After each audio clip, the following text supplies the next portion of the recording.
It's Christmas time. How nice is that? I just believe it. Just like fairies, Christmas time will manifest.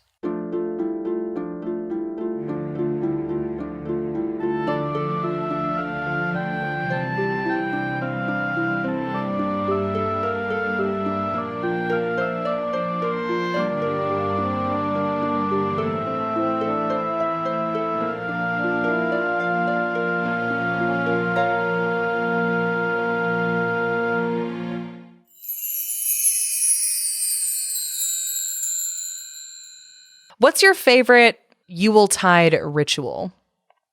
That's a great question. I really love cooking Christmassy stuff. So I don't know if I mentioned this before, you guys, but I'm Danish. What? I know. Oh my God. Well, Christmas time. Never said this. And this isn't a religious Christmas. This is just, holiday fun. Very pagan, for me anyway. But Christmas in Denmark is really big. Like, they fucking love Christmas. Mm-hmm. And they make just the most fun meals. They usually involve a lot of sugar and a lot of milk. So I love making abelskivers. They're those little Danish pancake balls. Oh, you've made me abelskivers before. They are delicious. Yeah. They're kind of fried a little bit. So there's a divot in the pan. I'm going to do a little tutorial Ooh, yes, you on should. Instagram or something, because it's so much fun, and that's very holiday for me. And I also really love making rosalamande. So it is a rice pudding, Mm-hmm. and what's really fun about it, it's a rice pudding with a cherry sauce. And it's really delicious, and it's actually not very sweet. You don't put very much sugar in, but you put in so much milk. That sounds amazing. But I really love that it's a game. How is it a game? Everybody gets a little bowl of rosalamande. Okay. Only one of them gets a whole almond, but it's usually served with some sliced almonds on top. And whoever gets the whole almond gets a prize. Ooh, okay. So I usually buy a stupid prize that is ridiculous. 1 year it was nose flutes. Those little plastic things you put on your nose and you breathe through your nose and it makes a whistle. They're so fun though. Whoever gets the whole almond, they get a prize. And it's just fun. That's so cute. And tasty. I love that. It's way better than yours. What's your favorite Yuletide tradition? It's not a Yuletide tradition so much as it's just a wintertime thing that I really enjoy. It's just I love a book, a hot toddy, and a roaring fireplace. What is your preferred whiskey in your hot toddy? Or do you like brandy? I like brandy. I like brandy in my hot toddies. That's fancy. I'm a fancy girl. You're so fancy. I always do bourbon in my hot toddies, but that sounds... I mean... I feel like I do that as soon as it gets 70 degrees. Yeah. Well, you live in California, so it never truly gets cold. Yeah, I got to take those cool days while I have them. Exactly. And then I get annoyed by them after 1 month of cool weather. I think my other thing my family does over the holidays is we usually do a big Christmas Eve feast. We cook together, and it doesn't have to be traditional food. My mom and I made mac and cheese one year. And your mom is an amazing cook. That she is an amazing cook. So it was fancy mac and cheese. The night before Christmas Eve is always a bunch of fancy stuff. So it's a fancy mac and cheese, or she'll make a roast beast, and Yorkshire pudding, and a bunch of just fancy stuff.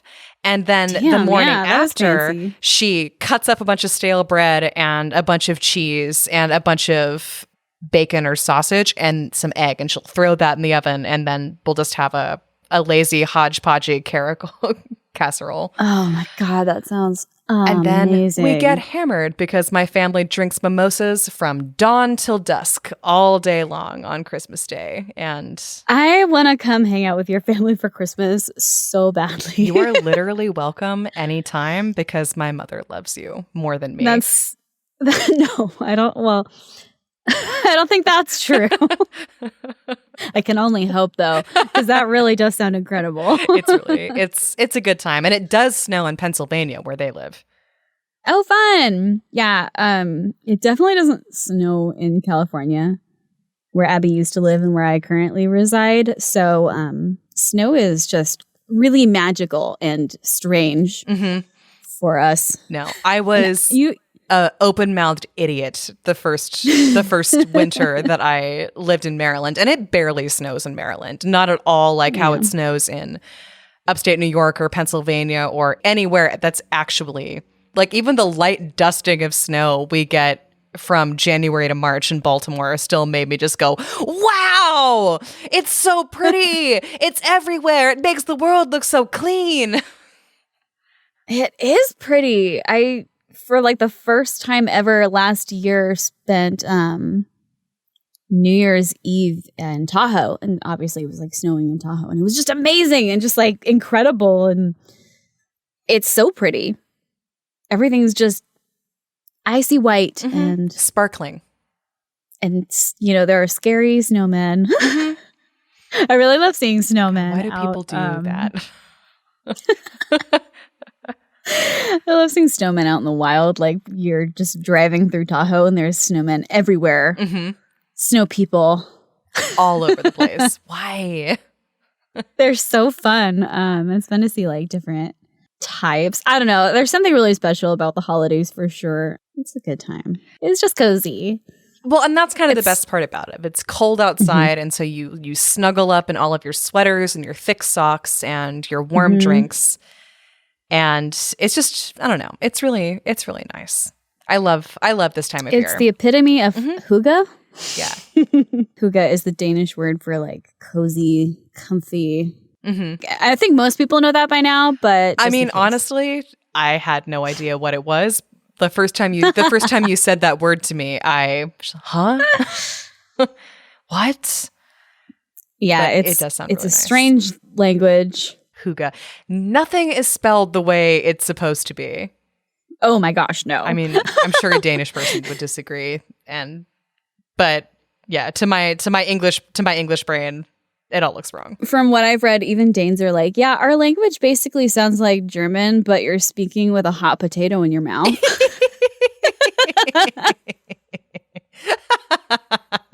So, by the way, if we have any Danes listening to this and you disagree or you have any opinions, I want to know. Please tell me. I need a Danish pen pal because I have so many questions. Educate your Danish sister in the States. Yeah, sadly, my grandmother and my great aunt, who were from Denmark, both passed away when I was pretty young. Before you're old enough to really appreciate your kind of heritage, and I mean, they had a big impact on like the way I grew up and why I love the things I love. And they died too early for me to really understand it, or to ask good questions, or to care, because teenagers are the worst, or at least I was. No, I think that's fair to say. I think most teenagers are just uniformly the worst. Except for Connor, if you're listening. Connor's the best teenager. Oh, but it's not your fault. If you're a teenager, it's not your fault that you're the worst. Because the world is just the worst to you. Also, your brain is the worst to you. Yeah, oh, you poor creatures with your poor brain. Ask your elders all the questions now. Because one thing I regret the most is like she would want to give me things because she's like, I wanted you to have this before I die. And I was like, you're never going to die. Shut up. And literally like that was kind of my mindset. I was like, I didn't want to talk about that stuff. I didn't ever want to think about it happening. And then it did. And then I regretted not just listening to her and getting all her stories and, Yeah, definitely. Because that's how I feel about all of my grandparents passed away before I was 13. I never was old enough to be very interested in them. And they were all wonderful in their ways and were very sweet to me. One of my biggest regrets is not being more interested in my grandma Marion, who was a welder in World War II. Like she would weld Navy ships. And I bet she's got some great, I bet she had some great stories about that. But she also didn't really like kids very much, and I didn't really like old people very much. And so we kind of had a detente of sorts in our communication where she'd come home for Christmas and she'd hand my sister and I a movie, a VHS. She'd hand us like whatever VHS Disney movie had just come out, kind of pat us on the head and be like, yes, now go watch this movie while I talk to your parents. She was so cool. she gave me a really saucy book. And I think that was one of her last presents to me when I was 13, is she finished this detective crime novel that had a couple of steamy scenes in it. And then... Do you remember the name of the book? Oh, tell me later if you think of it. Oh, man. I love that so much. Oh, I think it was called something like Never Look Back. Oh. And the picture on the front was a woman in tight jeans and a leather jacket looking over her shoulder as like a serial killer cast his long, forbidding shadow towards her as she's running down an alley or something. It was, oh my goodness, it was very cool. That sounds exciting. She had it hidden behind one of those old lady dust covers that had like, it was green and it had like large pink flowers on it. And I asked her what she was reading one day and she had just finished it. And she's all like, here, you can have it. That's how I got my first like adult novel. My dad had he had a million books, but he had Dean Koontz's False Memory. Mm-hmm. And I don't know why the cover. Yeah, False Memory. Yeah, I know you've read that one. The cover just intrigued me and I liked the title, False Memory. And I'm like, Dad, can I read this? And he's like, yeah, go for it. And it was, I was 12 or 13 and that was, that's a pretty intense book for a 13-year-old. It was, but I loved it. It was so good. And that was probably one of the other things that got me into Dean Koontz and kind of suspense thrillers. That's fun. That is fun. Being a teenager. I guess segueing it back to the winter holidays, I think it's always been such a... That makes you think of your family, doesn't it? Yeah, I think across many cultures, like winter is a time to think about your family and about death a little bit, and then also about warmth and gratitude, and because you're stuck inside with your family ostensibly, during these months. I genuinely want to know other people's Yuletide traditions, so tweet at us if you've got some good ones, or comment on Instagram, or just email us. It's info@fairytalefixpod.com. .gov.edu. .gov. .gold, baby. Dustin wouldn't let us have that handle, and I think he was wrong. Our producer. But yeah, I want to know like your traditions. Do you guys do Santa? Mm-hmm. Do you do Krampus? Because my sister actually has taught her daughter about Krampus, and it's pretty funny. She actually is obsessed with Krampus. It's really cute. That's adorable. I love it. She's taken after her auntie. Girl after my own heart. Loves the creepy shit already. Yeah.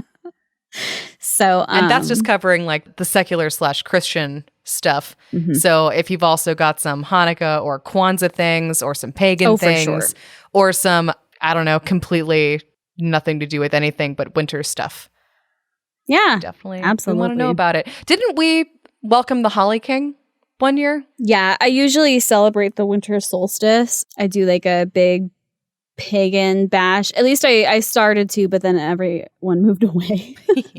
But I usually try to celebrate the winter solstice in some kind of fashion, I love the traditional like bonfire where you write down on a piece of paper like something you wish for in the new year or as the seasons change, and then let it burn in the fire and have it kind of whisked back into the world, into the universe. That was a really fun night.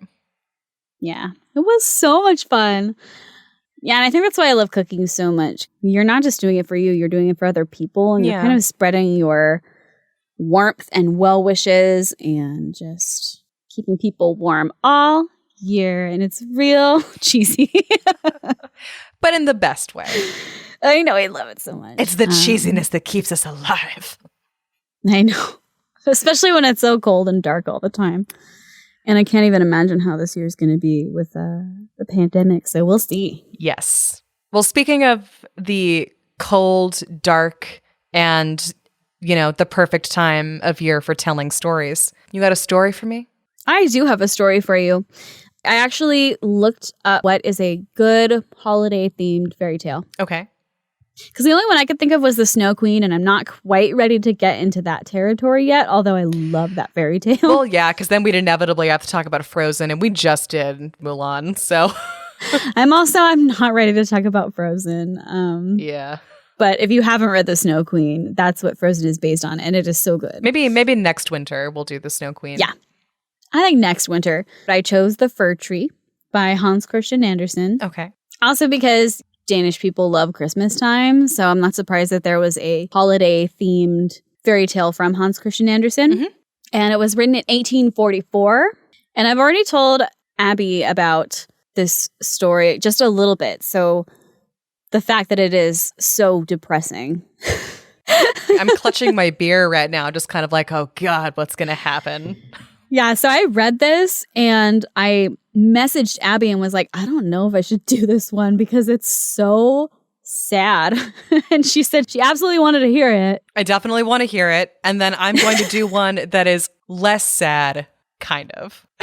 Okay. We'll get through the sad one together. We'll all hold hands.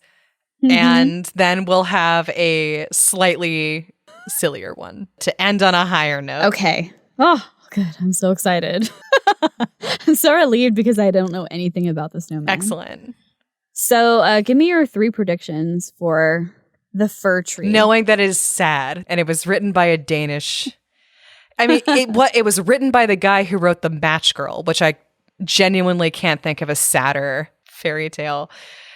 He got depressed around the holidays a lot, did Hans? He has so many winter stories about death and sadness.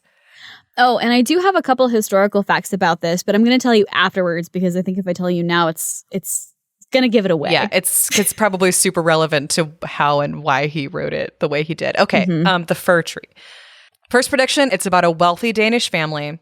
Okay. The second prediction is they seem like they have a perfect life, but it's going to turn out that they don't for some reason. And then the third one, it's a Hans Christian Andersen story, so I'm not going to, probably isn't too much having to do with like the devil. Yeah, I would scrap any predictions about the devil. I'm just going to throw that out there. Any devil predictions? I'm going to give you that it's one. going to be like, it's Hans Christian Andersen, so it's going to be more existentially sorrowful. Just generally depressing. Try not to make faces right Don't make now. faces I'm at going me. to pour some more wine. I'm going to stare at the tapestry behind my desk and contemplate fir trees. A child gets horribly sick and dies. Okay. It's about a rich Danish family. And then number 2 is they have a terrible secret. And then the third one is a child gets ill and dies. Okay. Because you told me it was sad. Are you ready for the most depressing Christmas tale you'll ever hear? God damn it, I am. Spoiler alert, this will make you never want a Christmas tree again. Is the tree going to kill them all? I'm changing now my it prediction. is a horror film that I want to watch. I'm changing my mind. It is an evil tree. Okay, and this is a long story, so Strap in. Settle in, and let's do this. Out in the woods, there stood such a pretty little fir tree. It grew in a good place with plenty of sun and fresh air, and around it stood many tall comrades, both fir and pine trees. Do you like my decorations? You're the most beautiful tree I ever saw. It's my favorite cartoon ever. Well, the little fir tree was in such a hurry to grow up. It didn't care a thing for the warm sunshine or fresh air, and it took no interest in the peasant children who ran about collecting raspberries and strawberries. The little peasant children would see the tree and say, "Oh, isn't it a nice little tree? It's the baby of the woods," which is something I would totally say. Mm-hmm. Well, the little tree didn't like their remarks at all. Oh, all right. Okay. The following year, the little fir tree shot up a long joint of new growth, and the next year, another joint, still longer. Okay. I wish I were a grown-up tree like my comrades, the little tree sighed. Then I could stretch out my branches and see from my top what the world is like. Aww. And the birds would make me in their nesting place, and when the wind blew, I would bow back and forth with all the great trees. And again, the little fir tree still had no pleasure in the warm sun or the birds. Okay. I already this started in the sad place, and it's not going to get happier probably. Sounds like this little tree's a shit. It's a whiny little tree. It certainly is. In the winter, where's my murder mystery? What? Yours wasn't depressing. Yours sounded way too exciting. I'm already telling you, your predictions were so wrong. Your predictions made it way better. As soon as it turned out the fir tree was the main character, I realized that all of my predictions were probably wrong, but continue. In the winter, with snow sparkling on the ground, a little hare would come and jump right over the little tree. The hare did this the next winter and the next, which was so irritating to the little tree. Oh. But the third winter, the tree had grown tall enough that the hare had to jump around it. Again, those tricky hares. Hares, man. Oh, to grow, get older and taller, the little tree thought. That is the most wonderful thing in the world. Well, every autumn, woodcutters would come into the forest and cut down the largest trees. It made the little tree tremble to see their large bodies crash to the ground and be stripped of their bottom limbs. So why does he want to become a large tree if something so scary is going to happen to him? Oh, just wait. I'm about to tell you. Okay. Well, it could barely recognize the larger trees as they were whisked away by horse-drawn carriages. One spring, the swallows and storks arrived back in the forest, and the little fir tree asked the birds if they knew what happened to the larger trees when they were taken away in the autumn. The little birds knew nothing, but the stork replied, "Yes, I think I met them on my way from Egypt. I met many new ships, and some had tall, stately masts. They may have well been the trees you mean, if I remember the smell of fir." The stork gets around. I wish I were old enough to travel on the sea. Please tell me what it really is and how it looks, says the little tree. And it would take too long to tell, says the stork, and he flies off. Yeah, from Egypt to Denmark. It's a well-traveled stork. I don't know much about storks. Maybe they travel very far? Maybe. I know nothing about the migratory patterns of storks. Now I'm going to have to look that up later. Should Google that. Dustin, Google that. Dustin! I need to know. He probably will. He probably already has by the time he hears Yep, he's already doing it. He's already doing it, and now he's just starting to hear us talk about it, and he's like, I already sent them that information. Dustin's the man, by the way. So true. Rejoice in your youth, said the sunbeams. Take pride in your growing strength and the stir of life within you. And the wind kissed the tree, and the dew wept over it, for the tree was young and did not understand. Oh my God. I'm already sad because I can kind of see where this is going now. When Christmas came near, more woodsmen came into the forest and cut down many young trees. Some were not even as old or as tall as our fir tree, who was in such a hurry to go traveling. These young trees, which were always the handsomest, had their branches left on them as they were loaded into the carts and taken away. Where can they be going? The fir tree wondered. Why are they allowed to keep their branches? We know, the sparrows chirped. Aw. And the sparrows... Okay. I love fairy tale birds. Fairy tale birds are the best. They're such homies. Fairy tale birds and fairy tale mice. Mm-hmm. If birds or mice are talking to you, you better listen. And you also better be nice. Mm-hmm. And not hit them with rolling pins. Yeah, gosh. They are definitely about to dispense some wisdom. The sparrows told the fir tree how they went into town and looked through the windows to see little trees inside, planted in the middle of a warm room and decked out with splendid gold apples, gingerbread, toys, and hundreds of candles. The fir tree trembled in every twig. I love that line. I'm just imagining this little tree like... So excited. Yeah, just rustling. I wonder if I was created for such a glorious future. Why, that is better than to cross the sea. I'm tormented with longing. Oh, if Christmas would only come. How I wish I were already in the cart on my way to a warm room where there's so much splendor and glory, and then onto something even better. Something still more important is bound to happen, or why would they deck me out so fine? Yes, there must be something still grander. This poor tree. I know. And the air and the sunlight told the fir tree, enjoy us while you may. Rejoice in the days of your youth out here in the open. But the fir tree did not rejoice at all. It just grew. The fir tree grew and was green both winter and summer. And people who passed it said how beautiful it was. And when Christmas time came around the next year, they cut it down first. The axe struck deep into its marrow, and the tree sighed as it fell to the ground. It felt faint with pain. Instead of the happiness that it had expected, the tree was sorry to leave the home where it had grown up. It knew that it would never again see its dear comrades, the little bushes and the flowers about it, and perhaps not even the birds. The departure was anything but pleasant. Ooh. Aw. Okay. Yeah, I feel like you can see where this is going already. No, yeah, I definitely have a feeling that I know what's going to happen. But also that was a very weirdly, I don't know, just unpleasant description of getting cut down. I don't like it. It's very poetic, though. Yeah, very poetic. Hans Christian Andersen is a great writer. So great. So the tree was chosen by a family and taken into a beautiful, splendid home. The fir tree was planted in a large tub filled with sand, but no one could see that it was filled with sand because it was wrapped in a green cloth and set on a colored carpet. The tree quivered. What would come next? The servants and young ladies of the house came to adorn it in beautiful decorations. From its branches, they hung little nets cut out of colored paper, and each net was filled with candies. Ooh! I know. This sounds like the most dope Christmas tree, too. This is already a much better Christmas tree than I've ever had.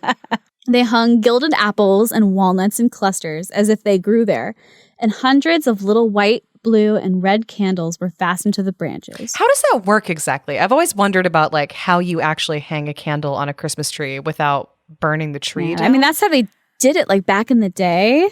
How? Does the tree not burn down? I honestly do not know. Okay. Someone out there knows. Someone's going to tell us. Oh, yeah. Is there anybody out there that still hangs real candles in their trees? Because that's fascinating. And I want to see that. Mm-hmm. Even little dolls were hung from its branches, which the tree took for real people since it had never seen their like before. And at the very top was set a large gold tinsel star, and it was splendid beyond all words. Tonight, they all said, tonight the tree will shine. And the tree could not wait for tonight. Oh, if only tonight would come. If only the candles were lit.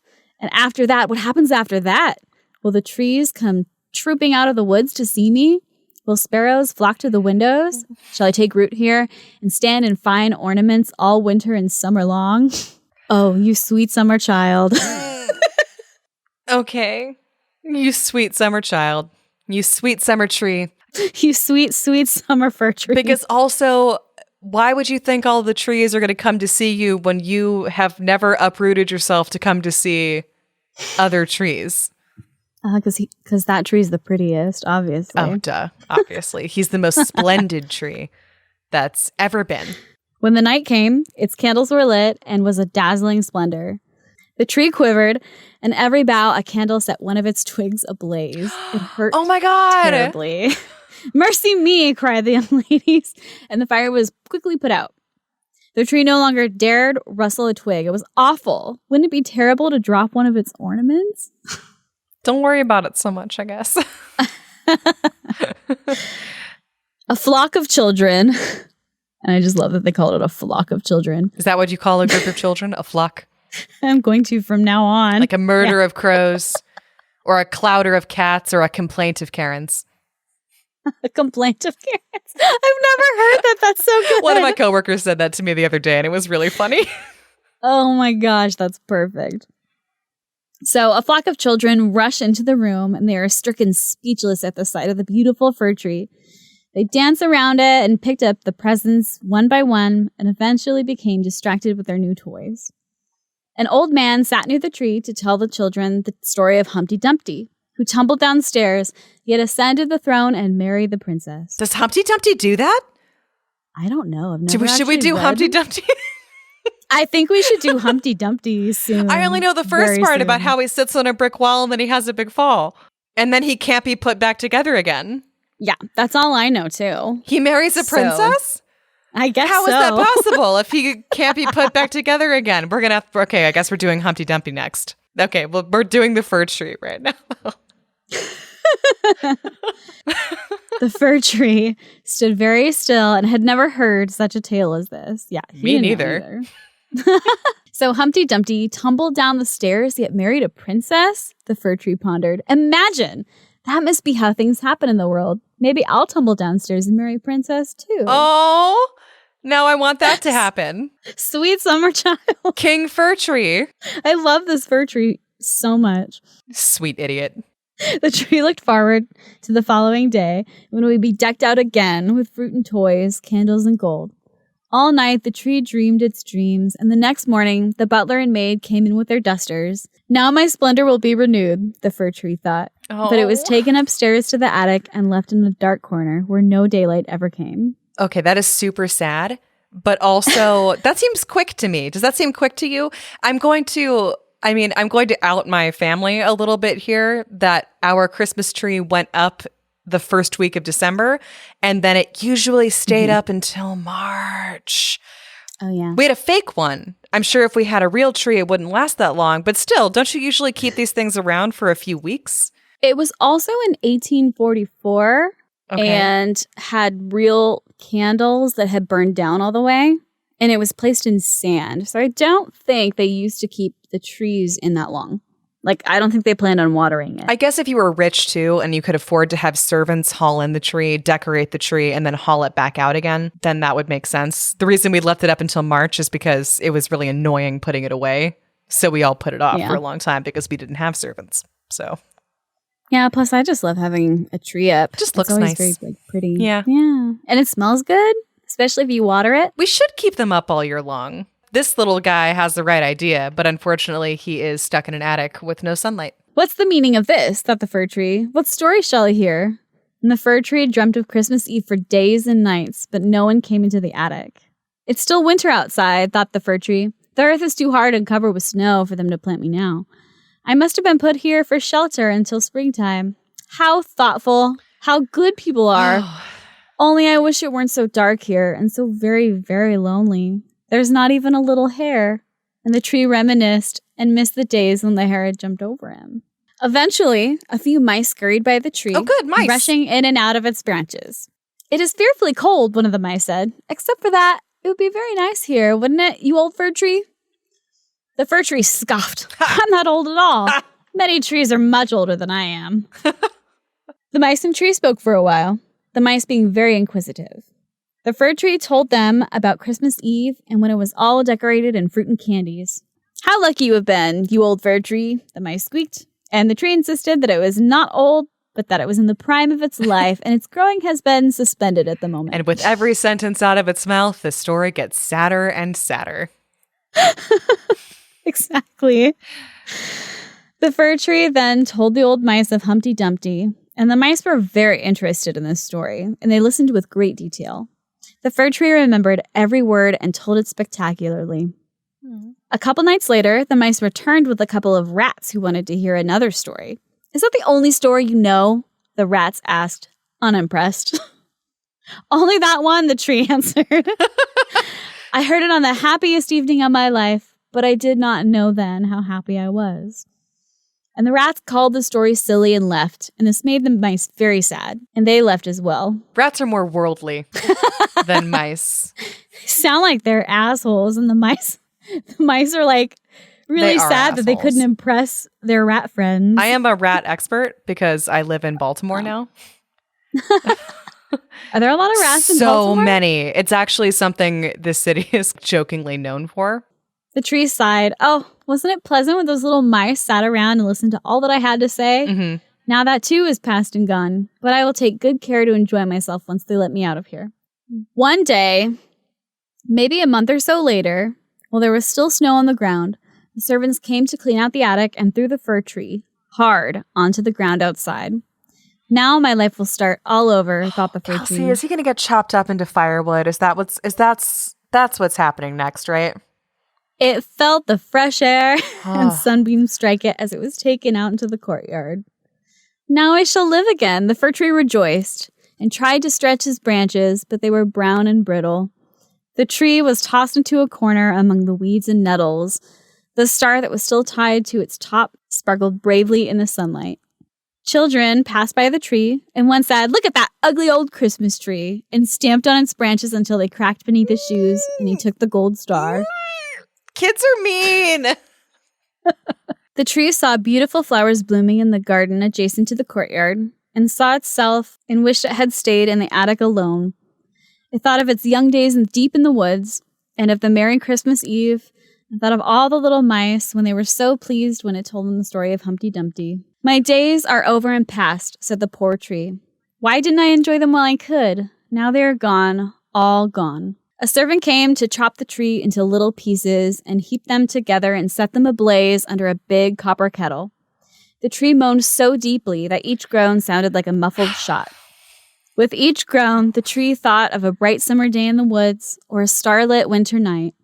It thought of Christmas Eve. It thought of Humpty Dumpty, which was the only story it ever heard and knew how to tell. Oh. And then the tree burned completely away. No. And to quote exactly from the book, the last paragraph, "The children played on in the courtyard. The youngest child wore on his breast the gold star that had topped the tree on its happiest night of all. But that was no more, and the tree was no more, and there's no more to my story. No more, nothing more. All stories come to an end." The end. That is so sad. Isn't that so fucked up? What? So when I read this, I think it was right after I read that last paragraph that I texted you, and I was like, I don't think I should do this. Oh my God, that's so sad. It's so depressing. I feel like the ending is so depressing. Maybe Andersen had just gotten dumped or something, and he just gave up writing the story, and he was like, there's nothing more. Like, I could see his tears on the page as he's writing. Like, well, that's kind of funny because that ties into some of the stuff that I'm going to be talking about after my story vis-a-vis Andersen. Obviously, this story is about being appreciative in the moment and enjoying life and not just waiting for the next best thing. And a little bit enjoying your youth and not wishing it away. Yes. Because that's something that I remember doing a lot as a younger person. Yes. I think a lot of kids do that. Yeah. So it's good to just enjoy.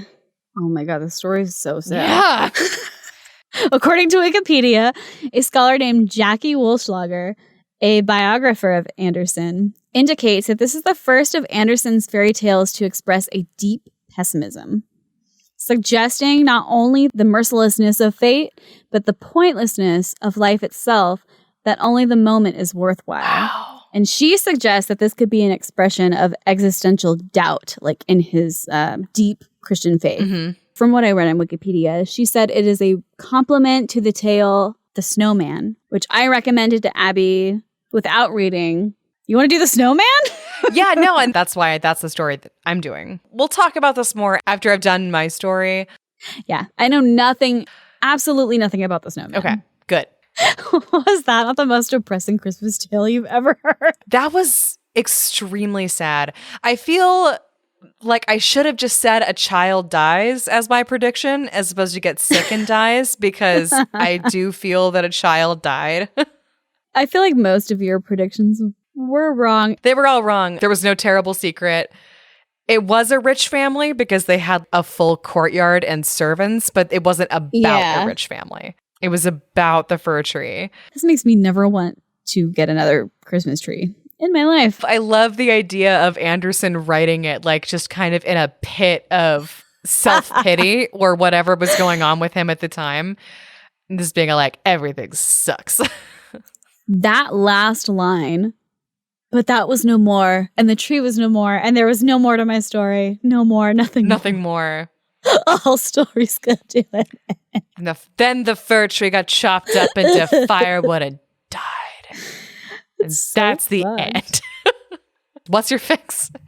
My fix is obviously that the fir tree is taken to like a compost bin and a seedling sprouts from a cone in the springtime. Oh, that's cute. God, just any ray of sunshine. Because what I do with my Christmas trees when I'm done with them is I donate them. I think the Boy Scouts take them into the river for like the salmon. Like they compost them in the river and that helps the salmon somehow. I don't know. It's like an environmental thing. So it's like you're not wasting the tree. And the tree actually gets like a second life doing that. That's good. I feel like the fir tree in this story would have appreciated that more than being burned to ash. So when I looked up, holiday-based fairy tales, this one came up a lot. And I was really excited to read it. And is there another tale with a different ending, or maybe does it have kind of a different spin? If you're listening, I really want to know if this is like one of your holiday traditional tales. Because I think a lot of people read it around the holidays. So I'm wondering if there is a version with a different ending, or maybe it has a little bit of a brighter note. That was real sad. Yeah. And what the fuck? Well, because now I'm kind of thinking about like the parallels of like you read this story in front of the fir tree in your house, and then it sort of parallels the fir tree listening to Humpty Dumpty. Honestly, that was the line that stuck with me the hardest. Was it thought of like star-filled winter nights and the story of Humpty Dumpty, which is the only story it knew and the only story it could tell, or something like that. That really, ow. I'm glad you were there. But I mean, that's kind of why we're doing this podcast, because sometimes you read these tales and you're just like, what the fuck?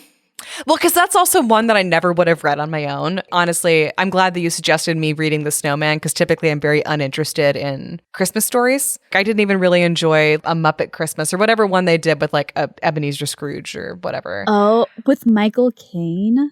The Muppet Christmas Carol? Yeah. That is one of my top of all time favorite Christmas themed holiday movies.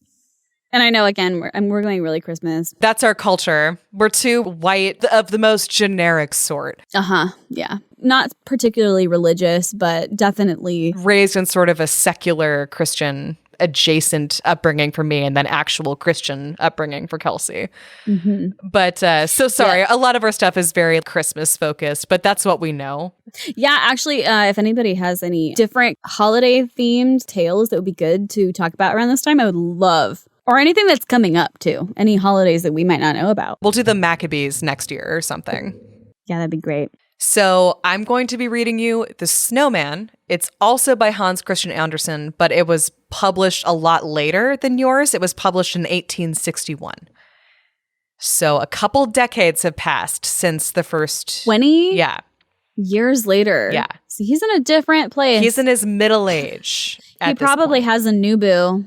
We're going to get into that. Give me your predictions for what you think happens in The Snowman. So predictions for The Snowman, I predict that some kids make a snowman and he comes to life. Okay. I feel like that has to be one prediction.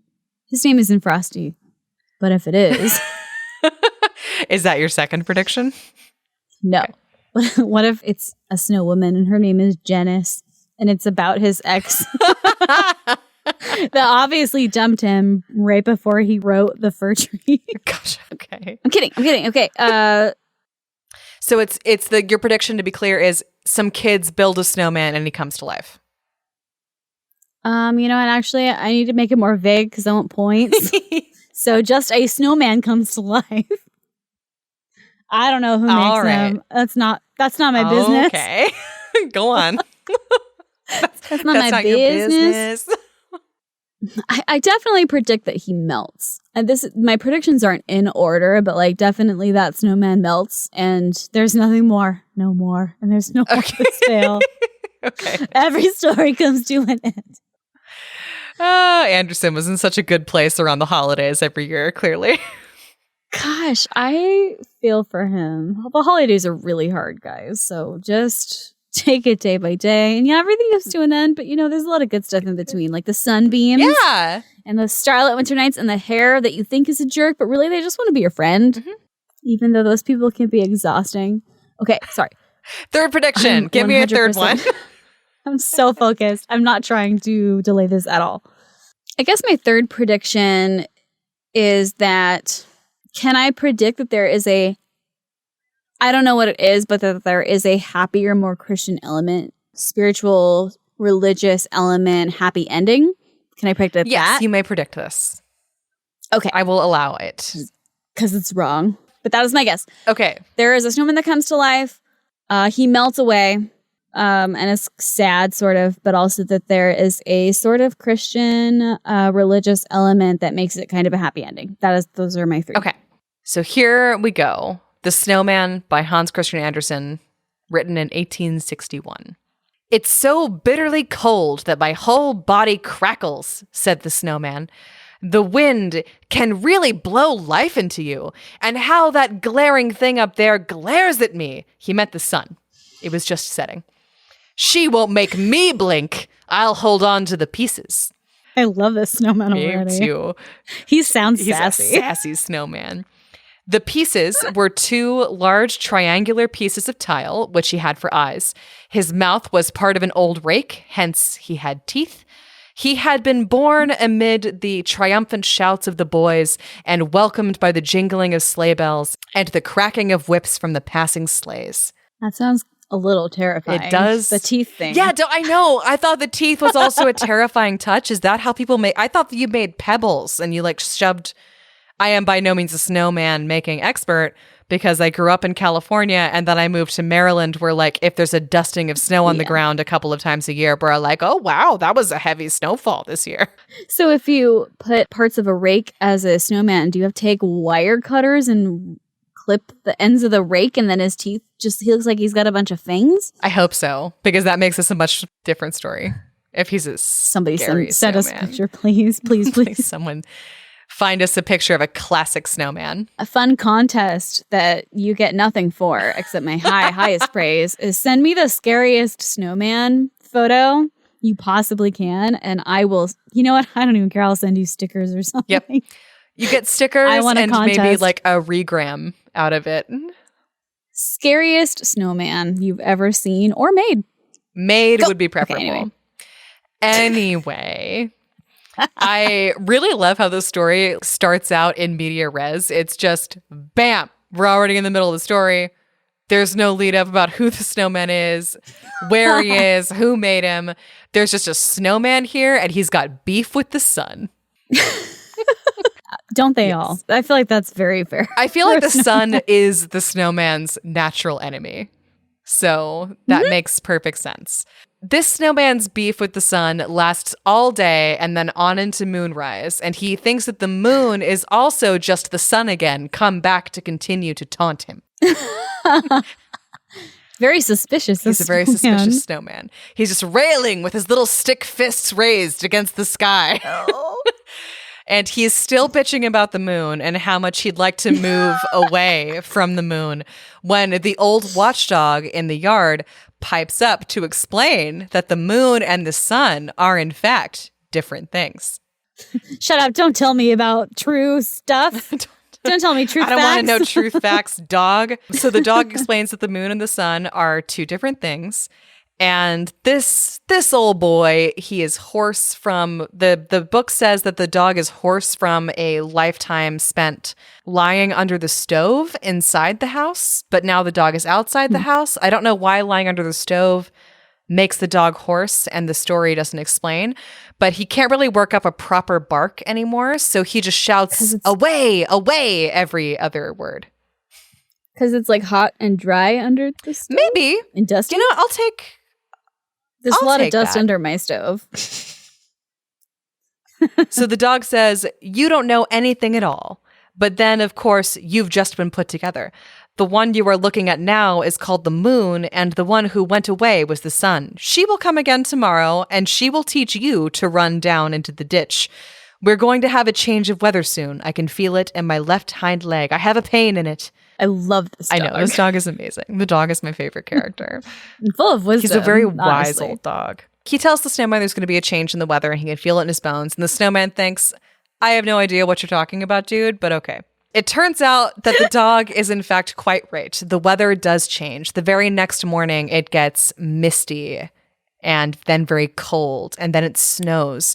And then when the sun comes up, the whole world is glittering like diamonds, and the snowman is very struck by how gorgeous it all is. And Hans Christian Andersen can really paint a beautiful picture. He really can. It's a very long paragraph about how pretty snow is. This is my favorite bit of it. And this is talking about the birch tree in the front yard. of the enormously many delicate branches that are concealed by the leaves in summer now appeared, every single one of them, and made a gleaming white lacework, so snowy white that a white radiance seemed to spring from every bough. The birch waved in the wind as if it had life, like the rest of the trees in the summer. It was all wonderfully beautiful. And when the sun came out, how it all glittered and sparkled as if everything had been strewn with diamond dust, and big diamonds had been sprinkled on the snowy carpet of the earth. Or one could almost imagine that countless little lights were gleaming, brighter even than the snow itself. Gorgeous picture that he paints there. That's just beautiful.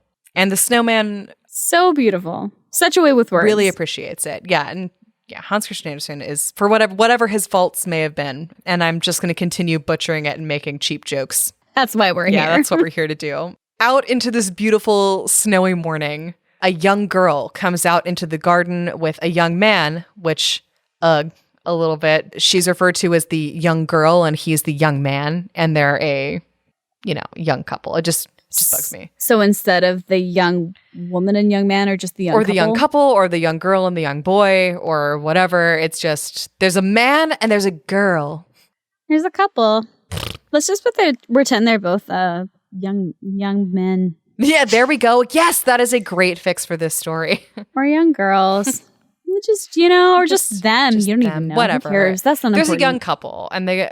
Young lovers. Sweethearts. And they come out into the beautiful snowy morning and admire the sparkling garden together and admire the sparkling snowman in the sparkling garden. And the guy notes that the snowman is a sight that they can't have in summer. And then he and his sweetheart both laugh and they dance on the snow. And the snowman asks the dog, who are those people supposed to be? And the dog says, sweethearts. They'll move into the same kennel someday and gnaw the same bone together. Oh, that is the cutest thing I've ever I know, it's super adorable. Oh, goodness. And the snowman asks... Like they're not already gnawing that same bone. Oh! Oh!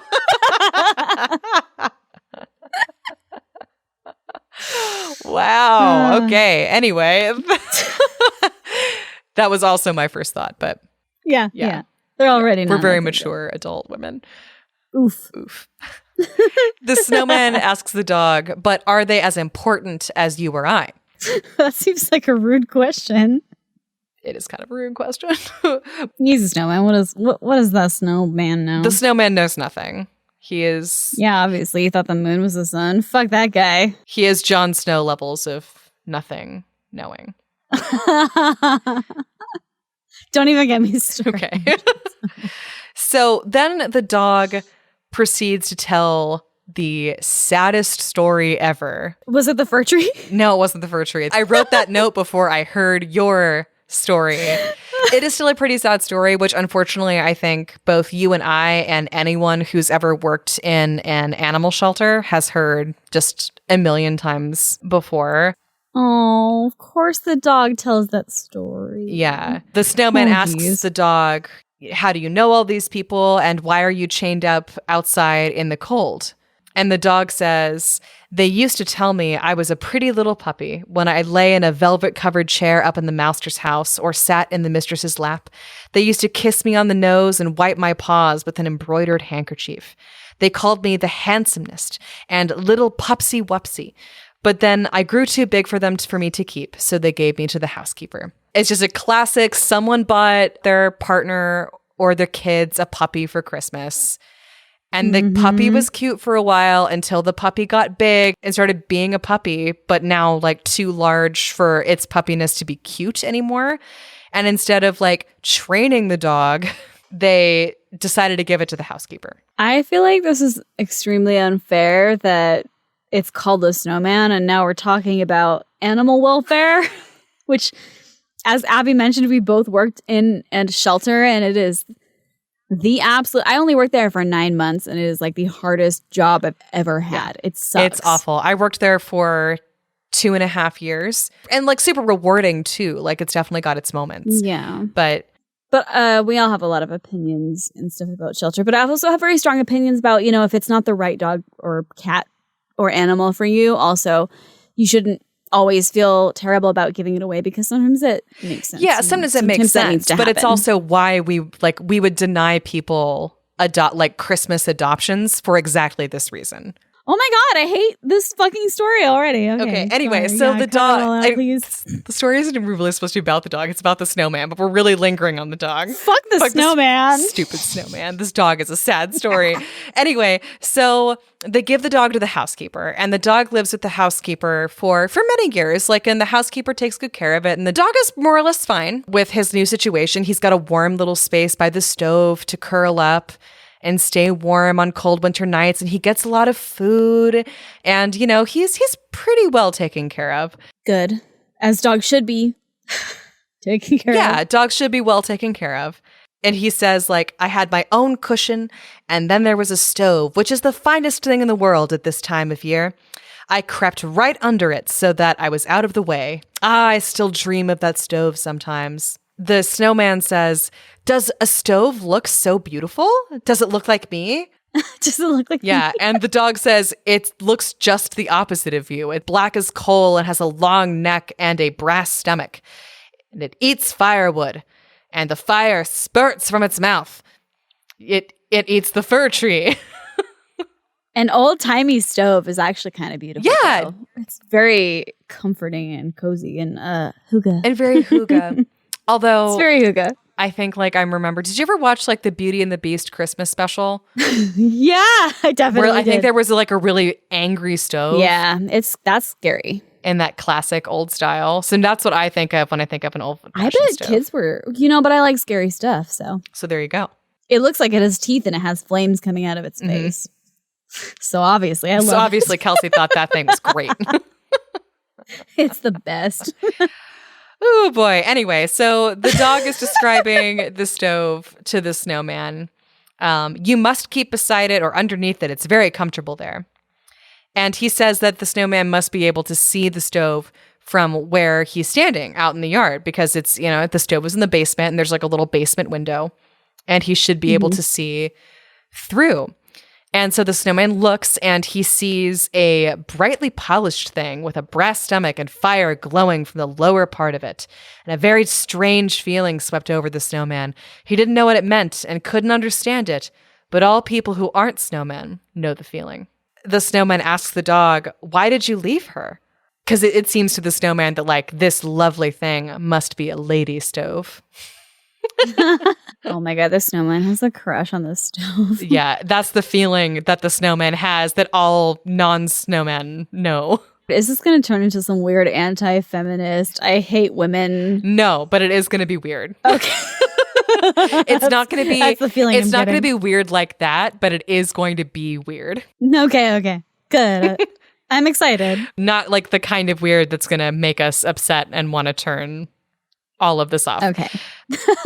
So the dog, in response to the snowman asking how he could leave such a wonderful stove, the dog replies, I was compelled to. They turned me outside and chained me up here.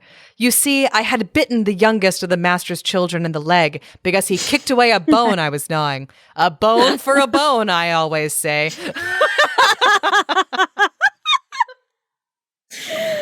Fuck yeah. I love this dog. Also, poor puppy. Well, they didn't like that at all.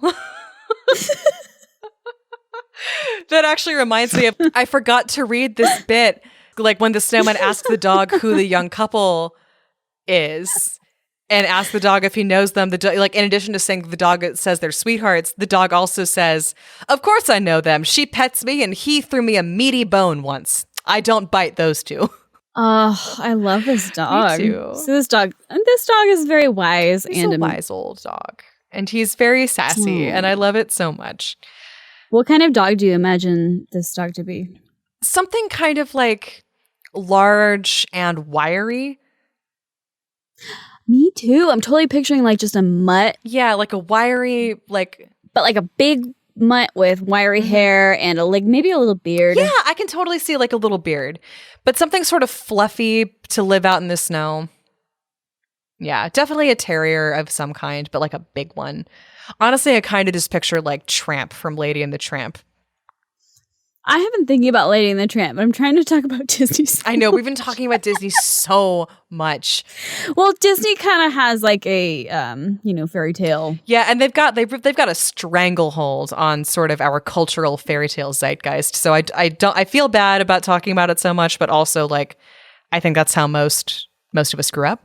It's relevant. Yeah. So because he bit the kid, he got chained outside and have lost his voice from barking so much at everything he sees, probably. Oh, now I'm imagining Sasha. I know. Oh, Abbie used to have the most gorgeous big brown poodle, like a standard poodle, so big one, and she just was like fluffy, and she would bark at the mailman. She would. Oh, she would run up and down the gate in front of our front yard.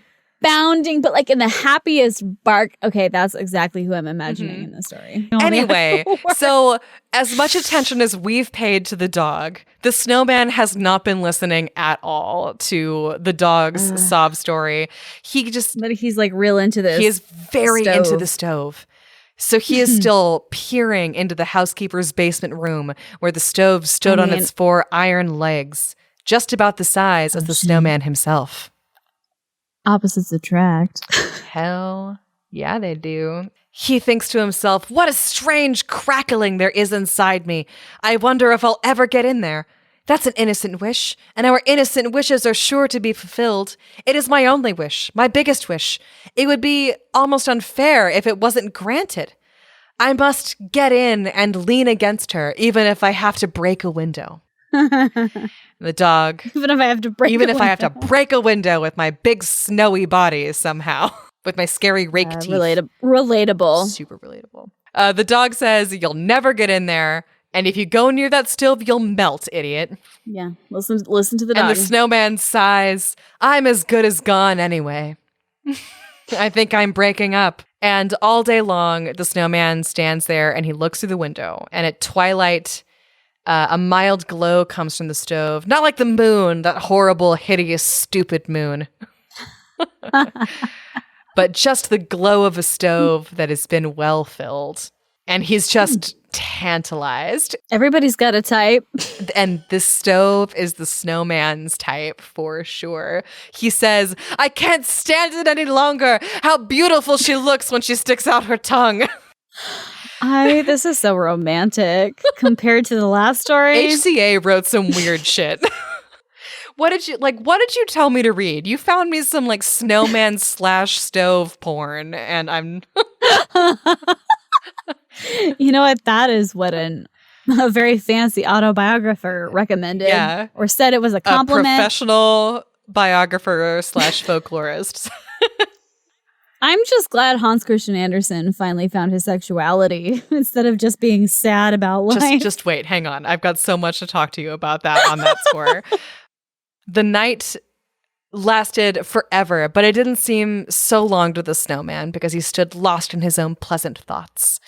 And in the morning, the window panes of the basement room were covered over with ice and he can't see her anymore.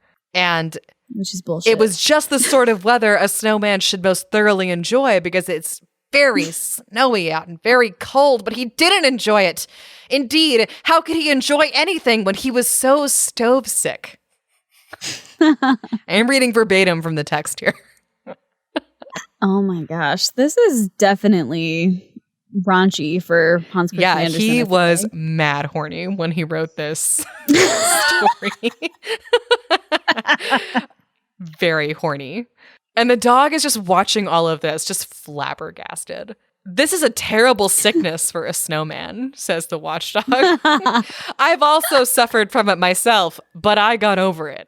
Yeah, I feel like this story is very relatable, and it's like, yeah, we've all been there. We've all had. You want someone that's not good for you at all, and it's so tempting that you can't think about anything else. But it is not good, and you know it. Kelsey, is literally fanning herself right now. He's a fuckboy. Fuck him. He's a fuckboy for a reason because he's so good. Just ignore that. And she is literally too hot for him. Yeah. Too hot for the snowman. Why is this so much better than the Fir Tree? I'm so glad you read this. Good Lord. It's so like the Fir Tree was a very straightforwardly sad story, and this is so weird and great. And raunchy and like sexy. It's weirdly sexy. But also relatable. Okay, go on. We've all been there, Snowman. Anyway, so the dog once again predicts that there's going to be a change in the weather. Stop it. This might be my favorite fairy tale so far. The world begins to thaw, spring is coming, and the snowman decreases as the thaw increases, and he never complained about it. Aww. And then one morning he collapsed, and where he stood, there was something like a broomstick sticking up from the ground, and it was the pole that the boys had built him up around. And the watchdog says, "Now I can understand why he had such an intense longing for the stove. The snowman has had a stove rake in his body. That's what moved inside him. Now he's gotten over that too." The language in this is so suggestive. Weird. It's so weird. Anyway. What the fuck? Anyway, he had a stove rake inside him. And that's why he was just absolutely jonesing for that stove. And soon the winter was over, and the dog barks away, away in the yard, and the little girls in the house sang, "Oh, woodruff, spring up, fresh and proud, round about, and willow tree, hang your woodland mitts out. Come cuckoo and lark, come and sing. At February's close, we already have spring. Tweet, tweet, cuckoo, I am singing with you. Come out, dear sun, come often, skies of blue." And nobody thought any more about the snowman. The end.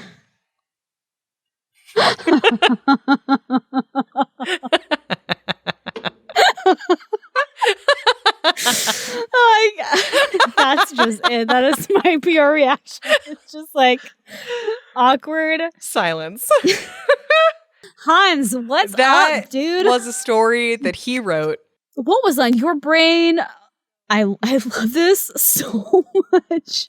There is a pretty solid theory about what was on his brain when he wrote this story. Will you please enlighten me? I will enlighten you. First, I will say you got 2 predictions right, I believe. A snowman came to life and he melted away. I don't not think that had a happy Christian ending. No, there was no Christian ending. It was about a snowman's lust for a stove. You know what? I feel like that's all of our ending when you love a fuck boy or fuck girl or fuck them or just, a fuck stove, fuck person, a fuck stove. I'm sorry. I'm just saying we've all been there, and it's one of those things where it's like love is suicide. Just cut that out. Oh my God. Cheesy, but like no, keep that in. We're just like so. You just melt and you're done and you're okay with it. So Kelsey, so let me tell you. And he's in his 60s at this point? He's in his middle age. He's solidly middle-aged at this point. Let me tell you about the fuckboy this story is about. So I don't know if you already knew this, but apparently Hans Christian Andersen was bisexual. Oh, I did not know that, and I'm so happy to know that. Yeah, me too. I love learning about that because people had to hide it. That you almost never know whether or not a historical figure was queer. And I feel like we need more people in our big gay family. How do you know? From his diaries. Oh my God, I love this. He kept extensive diaries about his entire life. Oh my God, now this makes it so much. It's not a fuckboy, it's just somebody you can't let go. Oh my God, this is so amazing. Let me tell you this story. So in his diaries, he apparently wrote a lot about being attracted to women, and he had a few affairs with men as well. He was bad at picking up ladies. Bad at it. People are mean about Hans Christian Andersen. One person said that he was so bad at picking up chicks that his bisexuality was more just him hedging his bets by expanding his pool of potential dates. That's rough, but also that's just one of the benefits of being bi. Exactly. It's like you've got a much larger pool of potential mates. But anyway. Which is only a good thing. So this story was likely the product of him pining over a handsome young dancer at the Royal Theatre in Copenhagen named Harold Scharf. Oh, they have a name? Yeah. Oh my God, I have to look up Harold Scharf. His diary for this particular set of years was like full of Harold. This has so much tea. Yes, this is very hot tea. I can't even handle what's happening right now. What was his name? Harold Scharf? Harold Scharf. I love how a bunch of photos of Hans Christian Andersen come up. When you Google Harold Scharf? Oh, that doesn't seem fair. No, it's not, because it's like Harold Scharf had his own thing career. going on. He was a dancer. He was pretty. Yeah, he was a very pretty man. He's got curly hair and he's got like one of those cleft chins. Yeah. He was nice looking. You can see why Hans was like, oh, dang. Oh my gosh. Is that a picture of them together? So they kept bumping into each other a lot in the early 1860s. They ran in some of the same social circles. He was pretty famous by then. He was a famous artist. He was a well-known writer. Mm-hmm. And the first time he met Harold was actually he was returning to Copenhagen after visiting Charles Dickens in England. So I don't know if Dickens hated him that much if he invited. So they kept bumping into each other a lot in the early 1860s. They spent a week in Munich together in 1861 with a mutual friend before parting ways for the Christmas season, during which Hans wrote The Snowman because he was feeling depressed over saying goodbye to Harold, because that week in Munich, he fucking fell in love with this guy. Aww. So after the Christmas season was over, they actually got together for a couple of years, which HCA said was one of the happiest times of his life in his diary. And he called it a very erotic period in his life. That's why the story was so good. I mean, because you could feel like the raw lust in the story of how much he wanted to bang this guy. Mm-hmm. But Harold ended things in late 1863 to focus on his career and his friendship with Lauritz Edgart, who was an old roommate of his who had married an actress. I'm sure there was something going on there. This 1800s tea is strong. The Victorian era was only buttoned up looking on the surface, and then underneath that, everybody was having very kinky sex with everybody. What would your fix be? Oh shit, I didn't even fix the story. I was so excited to tell you about Harold and Hans. Justice for the dog. Yes, justice for the dog. I don't care if the snowman gets the stove. In fact, the stove should be left alone to do her stove thing, and she doesn't need to know about the pervy snowman staring at her through the window. So I think that worked out. Or he, apparently. He should just clearly didn't need the snowman. That was the exciting twist that we all needed in our lives. Or whatever their pronoun is. You know what? It's okay. It's cool. Well, I mean, the snowman seems pretty sure it's a lady stove. Yeah, but that's just the story. That's for everybody else. True. So Hans was pretty sad about getting dumped. Especially since Harold kind of ghosted him. In his diaries, Hans says that Harold just stopped showing up at his apartment. And he just said it was over. They still moved in a lot of the same social circles. Whenever he and Harold bumped into each other at parties and stuff, they were always on very good terms. So it was a very unbitter breakup, even though Hans apparently tried to lure Harold back into his bed unsuccessfully many times. And so now every time we do a Hans Christian Andersen story, we officially have to preface it with, this story is by known disaster bisexual Hans Christian Andersen. I'll have to write that down. Known bisexual disaster Hans Christian Andersen. So if you're interested in going into a deep dive on Hans Christian Andersen, we are definitely planning on doing a deep dive. Into all the Hans Christian Andersen tea. Into this bisexual mess. On our Patreon at fairytalefix.cash. Or just go to fairytalefixpod.com. Or just email us and tell us your tea. Yes, if you have tea, we would love to hear it. Do you want to air some of your dirty laundry on our podcast? Because we would legitimately love that. Legitimately. Oh my gosh. That. It always makes me sad to hear about someone who, you know, you have a lot of love in your heart and it's not gender norm or whatever for that time, and that sucks. Like, it breaks my heart that he has to write it in a certain way, or the idea that somebody has to pretend they're someone they're not, and it makes me sad. Me too. I mean, I don't know. I don't know what else to say outside of like, that's just really unfortunate that he couldn't be like more open with what his story was actually about. That story was also so good. So maybe it was perfect. So strange. But it makes me, I didn't know any of that, so it makes me wonder if Andersen had just, because, like, oh, maybe they didn't like him, and that's why, because they were like, oh, he's, weird because he's not like everybody else, which is boring and just a product of your culture. And the thing is like, it seems like he tried to be like everyone else. Like, he actively tried to get a woman to marry him for a long time, and then just kind of gave up and lived like the bohemian artist lifestyle. I think that his selfness or whatever else he had going on was just irrepressible. And he was sort of punished for that. As it is, and it should be, because you can't fake it for that long. Love is something it's the most powerful force on earth. earth. Yeah, like Merlin from Sword in the Stone came back full I love circle. that. It does. And how great Mad Madam is. Mad Madam Mim is. If there's any thoughts you should take away from this, is that Madam Mim is great. And also that just witches are great. And stoves are sexy. Thank you so much for listening to Fairy Tale Fix. If you enjoyed the show, please subscribe and leave a review. You have no idea how much that helps us. You can find us on Apple, Stitcher, Spotify, literally wherever you listen to podcasts. You can also find us on Twitter and Instagram at Fairy Tale Fix Pod. And please email us your favorite fairy tales, folklore, and nursery rhymes, and other such things. Maybe some of your dirty laundry or hot tea that you know. And email that to info@fairytalefixpod.com.